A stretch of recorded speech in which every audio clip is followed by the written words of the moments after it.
Companies हो जिसको कि तजुर्बा भी अच्छा हो, जिनके पास में रिसोर्सेज भी हों, अगर वो लगाएं तो उससे इंफ्रास्ट्रक्चर डेवलपमेंट फास्टर हो सकता है।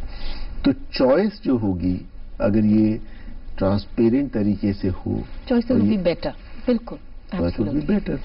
तो किसी क्षेत्र में भी आप मैन्युफैक्चरिंग कॉम्पिटिटिवनेस को ले लीजिए, आप उसमें जो कोर सेक्टर्स हैं, स्टील है, सीमेंट है, उनके अंदर ले लीजिए, गवर्नमेंट के प्रोक्योरमेंट में ले लीजिए। सरकार का मतलब जनरल एक एस्टिमेट है कि 20% जो जीडीपी का खर्च हो जाता है प्रोक्योरमेंट में, उसके अंदर भी एक इंटरनेशनली एस्टिमेट है कि 20 से 30% because of the bid rigging and the various distortionary practices wastage होती है। ह्यूज अमाउंट, ह्यूज अमाउंट, ये बढ़ सकता है। तो मैं ये सब उदाहरण आपको इसलिए दे रहा हूं कि competition as an instrument can really help spurring up the economy or economic growth and also bring the benefits to the consumers. Absolutely. And आजकल हम बात करते हैं कि progress is limited to the top few and not trickling down. I think social equity में grassroots level तक trickle down में competition का बहुत अहम रोल है। Absolutely, you said it. Competition का बेइंतहा बहुत ही महत्वपूर्ण रोल है और इसके लिए निहायत जरूरी है कि सारे stakeholders, industry, businesses, government तो है ही, गवर्नमेंट ने तो ये सेटअप किया है, government wants it, consumers, trade associations, सभी लोग अगर ये इसके लिए जागरूक हों, सबका सहयोग हमें चाहिए इसके लिए, ताकि तभी इस इंस्ट्रूमेंट के माध्यम से देश का, समाज का, आम जनता का, आम आदमी का फायदा हो सकता है। Because it's about collective progress, not individual. So before we go in for a break, I'd just like to say, is there a website that people can log on to, read more and learn more about the competition? Absolutely. हमारी website है cci.gov.in इस नाम से, और अगर आप उस website पर जाएं तो आप देखेंगे कि हमारे कार्यकलापों के बारे में, हमारी प्रक्रिया के बारे में, और यहाँ तक कि जो केसेस हमने फैसला किए हैं उन सब केसेस की डिटेल भी, जजमेंट एंड एवरीथिंग, वो सब उसमें दी हुई है। ये भी उसमें दिया हुआ है कि न सिर्फ एक्ट और ये सब चीजें, किस प्रकार से हमारे यहाँ एप्लीकेशन फाइल की जाए, क्या उसकी प्रक्रिया है, सबके addresses, phone numbers, email ID, सब कुछ दिए हुए हैं। तो मैं तो एनकरेज करना चाहूंगा आपके सभी व्यूअर्स को कि इस वेबसाइट को जरूर देखें, और अगर उनके कोई सुझाव हो हमारे कार्यकलापों को, हमारी कार्यप्रणाली को सुधारने के बारे में, तो हमको बताएं, हम उनके सुझावों का स्वागत करेंगे। उसके लिए भी अरेंजमेंट है उस वेबसाइट में फॉर फीडबैक? वो सीधे तौर पर हमें लिख सकते हैं, उसमें हमारे सबके ईमेल दिए हुए हैं। वंडरफुल। मुझे बहुत खुशी होगी कि अगर आपकी व्यूअरशिप से हमें कोई सुझाव मिले। बिल्कुल मिलेगा। We have a very interested and a very alive audience that watches our show, and I can guarantee that you will get some wonderful inputs. Right now we go in for another break. We'll be back with more questions and some wonderful answers. Stay with us.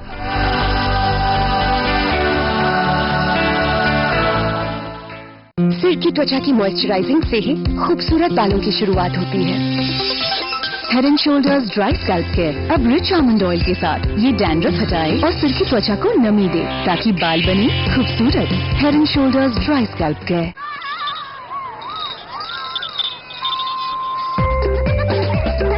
मुझे mango चाहिए।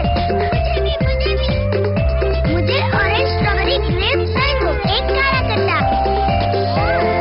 Roasted cream. कुछ ऐसी ही है LIC की जीवन सारणी policy. मासिक premium जो आप चाहे 250 गुना लाइफ कवर पाए, हर जरूरत पूरी हो जाए। मुझे डबल कोला। सिर्फ 24? सिर्फ 24? खुशी तो होगी ही, क्योंकि चॉइस विंग्स की बेहतरीन सुरक्षा अब सिर्फ 24 रुपए में। Whisper, have a happy period.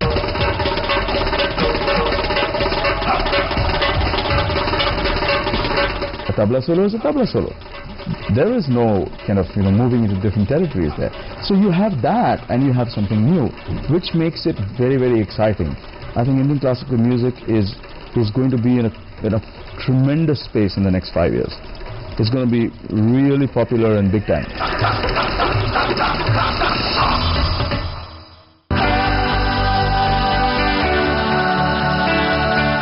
कार्यक्रम में एक बार फिर आपका स्वागत। हम बात कर रहे हैं श्री धनेंद्र कुमार से, जो कंपटीशन कमीशन ऑफ इंडिया के चेयरमैन है। सब बात करते हैं एक्विजिशन और मर्जर्स।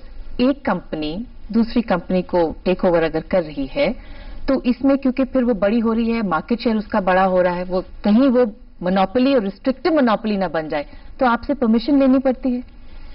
हमारे एक्ट में, कंपटीशन एक्ट की धारा 5 और 6 जो इससे संबंधित है, उसके अंदर प्राविधान है जी। लेकिन वो अभी नोटिफाई नहीं हुई है। उम्मीद है कि जल्दी नोटिफाई हो जाएगी कि अगर 1000 करोड़ से बड़ी कंपनी कोई ऐसी हो और वो इस प्रकार कुछ करे टेक ओवर, तो उसको प्रायर परमिशन लेनी पड़ेगी। और वो 1000 करोड़ से जो ये सीमा है उसके बढ़ने का भी प्राविधान है। 2002 का ये एक्ट है, हर 2 साल बाद में कॉस्ट इंडेक्स के मुताबिक उसको रिवाइज हो जाना था। तो अगर आज की तारीख में ले तो 1000 करोड़ का तकरीबन 1500 करोड़ हो जाएगा। और उसका सबसे पहले में जो उद्देश्य है कि अगर कंपनी ए और कंपनी बी एक कॉम्पिटिटर्स हैं और कंपनी ए बहुत बड़ी हो रही है और वो सोचे कि मैं अपने कॉम्पिटिटर को बाय कर लूं ताकि कंपटीशन खत्म हो जाए, या एक्वायर कर लूं, या उसका कंट्रोल ले लूं, इतने शेयर्स ले लूं जी, तो उसका कुल असर ये होगा कि वो कंपनी जो उसको ले रही है वो कंपटीशन खत्म करने के हिसाब से ले रही है। तो हम लोग सिर्फ इस एंगल से देखते हैं इन चीजों को, या देखेंगे कि क्या किसी प्रपोज्ड एक्विजिशन से या मर्जर से या एमलगमेशन से या टेकिंग ओवर ऑफ कंट्रोल से कंपटीशन पर the words used are appreciable adverse impact on competition तो नहीं पड़ेगा कंज्यूमर के हित में। लेकिन अभी कुछ सेक्शंस ऑफ इंडस्ट्री को इस बारे में अंदेशा है कि इससे कहीं ग्रोथ ना रुक जाए। जो नेचुरल प्रोसेस ऑफ इवोल्यूशन है, एक्विजिशन, मर्जर्स, ग्रोथ, इन चीजों में कहीं रुक ना जाए। भारत में तो बड़ी तेजी से अर्थव्यवस्था बढ़ रही है, जबकि जिन देशों के अंदर जब काम अब रुक सा गया था, भारत में तब भी ग्रोथ अच्छी चल रही थी।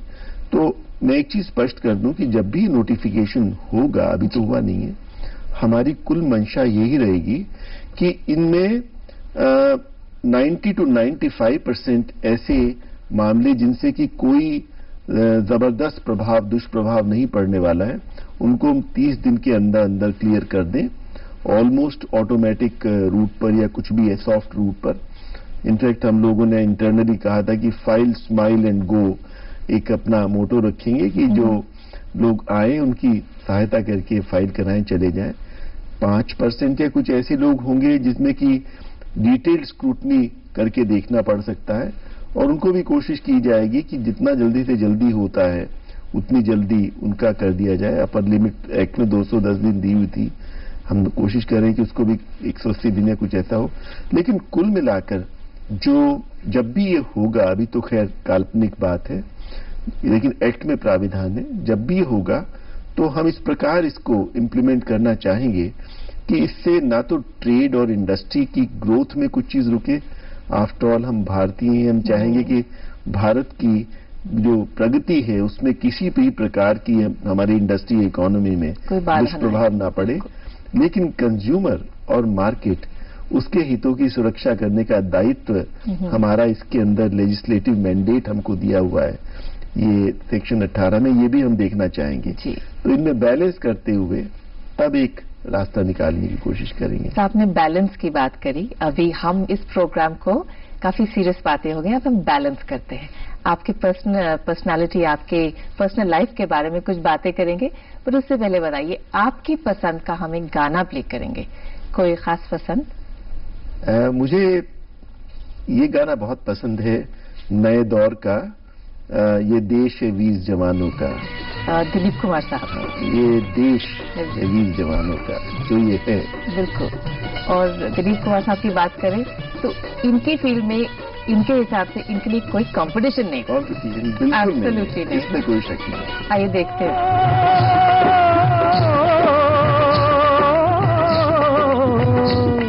ये देश है वीर जवानों का, अलबेलों का, मस्तानों का, इस देश का यारो, इस देश का यारो क्या कहना, ये देश है दुनिया का गहना।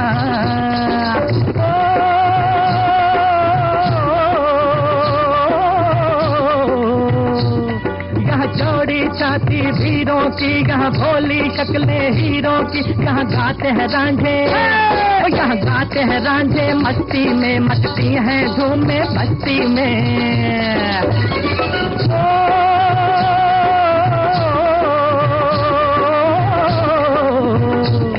पेड़ों पे पहाड़े झूलों की, राहों में कतारे फूलों की, यहाँ हंसता है सावन, यहाँ हंसता है सावन, बालों में खिलती हैं कलियां गालों में।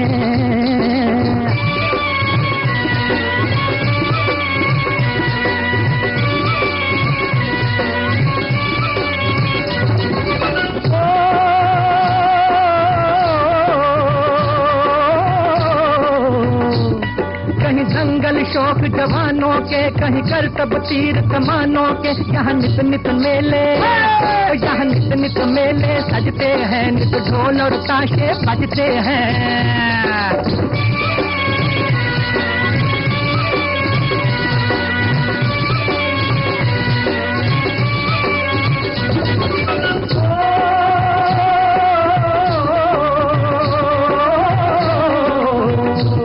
दिल भर के लिए दिलदार है हम, दुश्मन के लिए तलवार है हम, मैदान में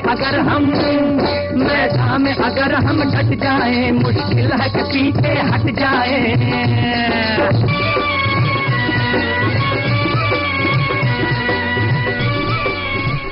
अपनी पर्सनल लाइफ में आते हैं आपकी IAS के साथ आपका रिश्ता बहुत पुराना, इतना ट्रैवल किया, you been with industries, with department of culture and travelled around the world with the World bank.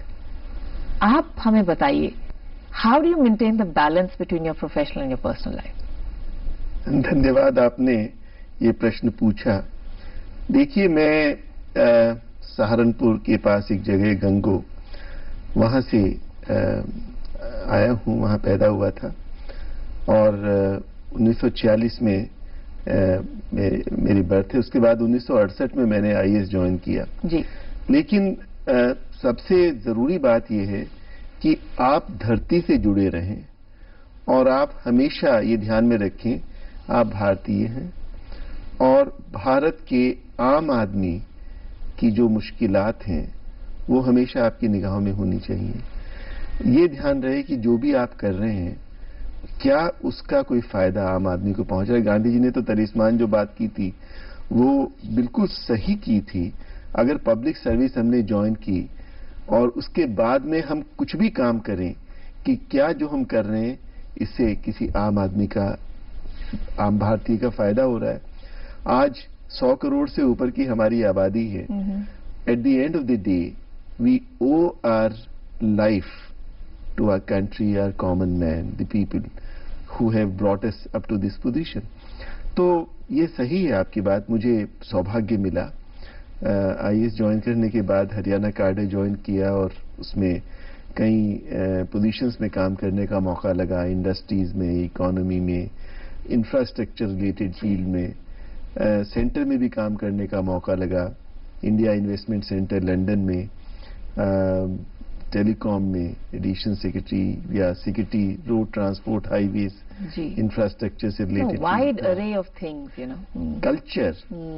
Culture मेरा इनफैक्ट बहुत मुझे दिल से भारतीय संस्कृति से बहुत लगाव है, जो मुझे लगता है कि हमारे देश की थाती, हमारे देश की जो पुरातन सभ्यता संस्कृति जो है 5-6 हजार 7 हजार साल पुरानी, ये शायद हमारी सबसे बड़ी धरोहर है जिसको हमें संजोने की, बढ़ाने की जरूरत है। इकोनॉमिक ड्राइवर के तौर पे भी प्रयोग कर सकते हैं।